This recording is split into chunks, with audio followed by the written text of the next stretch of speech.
예, 증시 전망대 방송 진행하겠습니다. 지난주 주요국 증시를 보면, 그러니까 미국이나 유럽 쪽은 괜찮았죠. 그러니까 다른 나라들은 부진했는데, 그러니까 금요일에 변화가 참 많았습니다. 그러니까 일단 미국은 주간 단위로 어닝 시즌 무난하게 진행이 됐고, 또 영국이나 일본이 여러 가지 어떤 재료를 쏟아냈지만 주 후반 들어서는 좀 수습하는, 뭐 총리가 사퇴한다든가 환시장 개입한다든가 이런 것들이 나왔고, 특히 이제 금요일에는 그러니까 미국에서 금리 상승 때문에 부담이 됐는데 거기에 대한 속도 조절론이 제기가 되면서 또 미국도 올라갔고, 약간 수습하는 듯한 어떤 움직임이 나오면서 이제 유럽이나 이제 미국 쪽은 반응하고, 다른 나라들은 크게 확실하게 어떤 지표상 확인된 게 없는 상태로 주말이 끝났기 때문에 이제 반영이 되지 않은 상태에서 조금 빠지는 정도의 어떤 모습이 나왔고, 그러니까 미국과 비유럽 국가들, 그러니까 그리고 유럽 국가들 이렇게 좀 갈리는 그런 움직임이 나왔습니다. 근데 주간 전체로 보면 주요 지표들은 대체로 다 그냥 평범했어요. 그러니까 1% 전후에서 올라가거나 내려가거나 해서 시장이 주중에는 변동성이 컸지만 주 후반으로 갔을 때 결과적으로 보면은 큰 어떤 변화 없이 진행이 된 한 주, 이렇게 보면 되겠습니다. 근데 종목들로 보면 좀 특징이 두드러지게 나온 게 있습니다.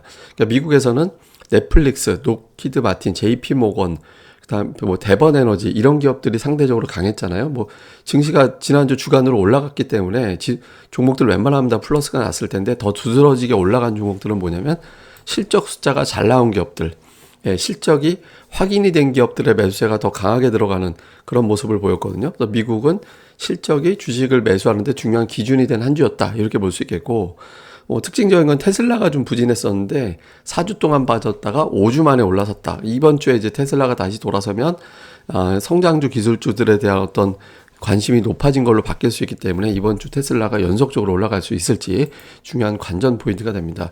근데 우리 시장은 좀 달랐어요. 우리는 실적이라는 숫자도 물론 포함이 되지만 이슈에 조금 더 민감했거든요. 그러니까 심리가 더 불안정하다는 얘기죠. 하이닉스 실적 나빠질 것 같다. 카카오 있고, 그다음에 GS건설 각각의 어떤 이슈가 있잖아요. 회사채, 건설사 회사채 문제라든가 카카오 화재 이후의 어떤 문제라든가 이런 것들 때문에. 코스닥도 마찬가지로 뭐 JYP, 뭐 엔터주 뉴스가 워낙 많았죠. 그다음에 PSK는 하이닉스 부진하니까 빠졌을 거고, IT 기업 부진하니까 BH 같은 기업들도 매물이 나오고, 그러니까 어떤 실적이라는 걸로 포장은 되지만 우리는 그런 거보다는 조금 더 뉴스, 그러니까 뉴스량이 그것도 안 좋은 쪽, 긍정적인 뉴스에 반응을 했다면 플러스 나는 종목이 많아야 되는데, 그러니까 부정적인 뉴스에 더 많이 반응을 했다라는 거는 투자 심리가 뭐 금리도 올라가고 환율도 올라가고 이렇게 되면서, 그러니까 미국 쪽보다는 우리는 투자 심리가 조금 더 안 좋은 형태가 됐다. 이게 특징주로도 확인이 되는 것 같습니다. 근데 이게 주말에 조금 분위기가 반전이 된 게, 그러니까 미국에서 속도 조절론, 금리 속도 조절론이 나왔잖아요.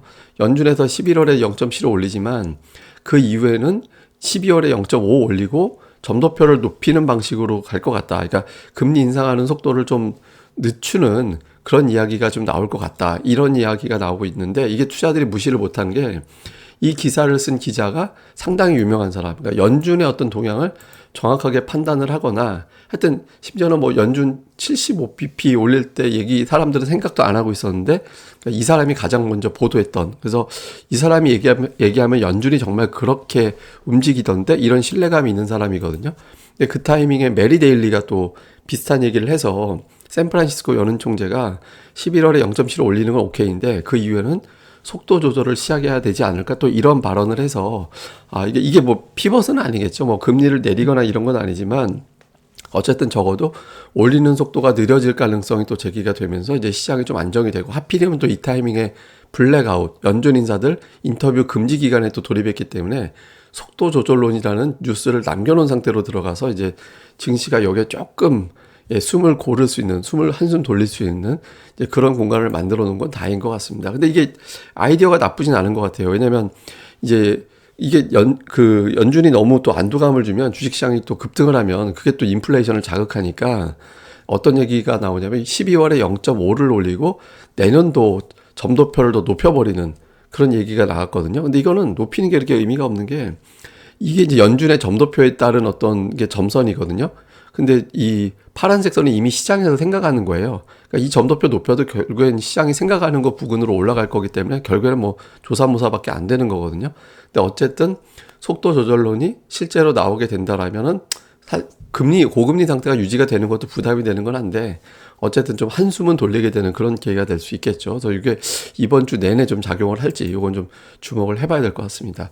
자, 이제 주요 차트들을 보면 S&P 500 지수 제가 되게 중요한 게 200주선. 그래서 지난주에 제가 이번 주 200주선을 바로 위로 올라서야 된다. 그러니까 깨자마자 바로 올라서야 되기 때문에 되게 중요하다라고 말씀드렸는데, 3,605포인트인데 3,752까지 올라왔으니까 넉넉하게 일단 좀 올려놨죠.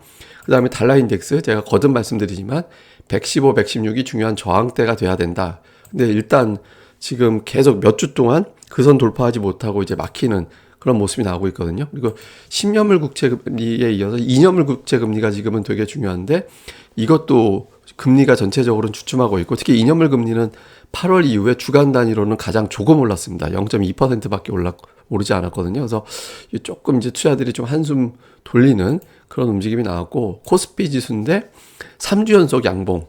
10월에 어쨌든 플러스를 내고 있는 거. 그러니까 올라가거나 빠지거나 이제 그런 거를 떠나서 어쨌든 주 초반보다 주 후반이 조금 더 센 형태로 마감이 되고 있잖아요. 그래서 나름은 투자자들이 이전보다는 조금 용기가 생겼다. 그렇지만 올라간 것까지는 아니기 때문에 떨어지면 받아내는 것 정도까지는 하는데 끌어올릴 정도에 대해서는 아직은 재료가 없어서 걱정하고 있다. 이렇게 보면 되겠습니다. 그 다음에 수급 문제인데 그 외국인들이 7월 이후 하반기를 놓고 보면 매수를 보이고 있거든요. 매수 보이고 있는데 종목들도 보면 그러니까 2차 전지하고 반도체 쪽, IT 대형주 이쪽을 매수해요. 그러니까 기관 같은 경우는 2차 전지 쪽이나 방산이라든가 바이오, 금융 뭐 이런 쪽이거든요. 그다음에 코스닥 쪽에서는 2차 전지가 양주체가 다 많습니다. 그러니까 2차 전지 그 아래쪽에서는 실적 숫자 잘 나온다라는 종목들 골라서 담는 그런 형태가 되고 있거든요. 그래서 지금 매수하는 종목들도 뭐 완전히 터무니없는 방어주 뭐 이런 것들을 매수하는 게 아니기 때문에 외국인 기관 투자자들의 매수하는 거는 종목들로 봤을 때는 좀 괜찮아 보이긴 합니다. 근데 이제 이것도 중요하지만 제가 오늘 여러분한테 말씀드릴 건 뭐냐면 이게 이제 예전에 그 증시가 하락하다가 상승으로 반전되는 국면, 이게 하락하다가 양봉으로 바뀌면서 이제 상승 쪽으로 돌릴 때 이때 제가 얘기를 좀 드리고 싶은 게 이게 이제 2003년도입니다. 2003년도에 외국인 투자들이 매도하다가 매수로 쭉 바뀌고 그 다음에 이제 시장을 끌고 갔거든요. 기관은 팔고 외국인 매수, 기관 매도 구도. 다음에 이제 이거는 2004년도 때인데 외국인들 매수, 기관의 매도 구도. 이렇게 되면서 초반에 외국인들이 매수를 시작하고 나서 시차를 두고 그 다음에 증시가 올라갔었거든요. 이거는 2008년도에서 2009년도 외국인들이 매도하면서 쭉 빠졌다가 11월 19일인가 하여튼 그때 전후부터 외국인들이 매수로 들어왔어요. 그때부터 매수로 들어오고 좀 순매수 들어왔다가 다시 또 잠깐 이때 매도 치는 구간이 한동안 나오긴 했지만 매수 들어오고 다시 매수 들어오면서 시장이 공방, 하락 진정, 올라갔다 내려갔다 공방 나오다 그 다음부터 쭉 올라가는 그런 형태가 됐거든요. 그러니까 외국인이 매수를 시작하면 하락한 상태에서 매수가 시작되면 뭔가 변화가 좀 있었어요. 이게 지금 형태거든요. 매도하다가 7월부터 매수, 잠깐 눌렀다 다시 매수. 그러면서 지금 외국인들의 매수가 6조 원까지 누적이 됐습니다. 7월 이후에 하반기에만.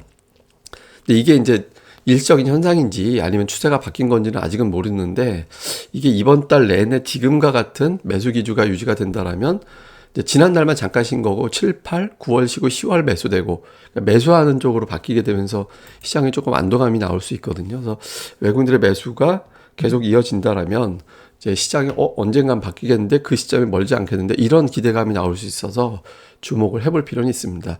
자, 체크 포인트 보면 완화론을 남겨놓은 상태에서 블랙아웃 구간에 돌입했다. 그러니까 투자자들이 연준 인사들이 좀 부정적인 얘기하지 않는 상태에서 조금 이제 반등할 수 있는 숨 돌릴 수 있는 재료는 일단 이제 만들어진 상태는 됐고요. 근데 문제는 뭐냐면 그러니까 영국, 일본 막 돌아가면서 뭔가 하나 나오잖아요. 이제 그 다음 타자가 뭐가 되냐? 또 예를 들어서 뭐 이제 뭐 이탈리아가 되냐? 아니면은 예를 들어 뭐 중국이 또 문제거리를 제공하느냐? 그러니까 이번 주에 특정 나라의 특정 환율이 이런 게 문제가 되면 안 돼요. 뭐 파운드와 엔화 이게 뉴스가 계속 됐잖아요. 예를 들어서 이번 주에 뭐 중국과 위안화 뭐 이런 조합이 만들어지면 안 되거든요. 그러니까 특정 국가의 환율 뉴스가 안 나오길 좀 바라야 될 거고요. 그 다음에 주말에 이제 완화론이 나오면서 외국인들이 지난주 매수하긴 했지만 규모가 어정쩡했잖아요. 외국인들이 확실하게 들어오려면 일주일에 1조 원 이상의 매수가 붙어줘야 되거든요. 하루 평균 2천억 원 이상. 그 정도의 매수가 들어오는지. 근데 이제 중요한 건 뭐냐면 돈이 없어요. 시장에서. 이게 뭐냐면 예탁금 추이거든요. 예탁금이 막 80조 원 언저리까지 올라갔던 게 지금 50조 원도 안 됩니다. 이 따끔이 계속 또 추세적으로 딱 봐도 줄어드는 추세잖아요.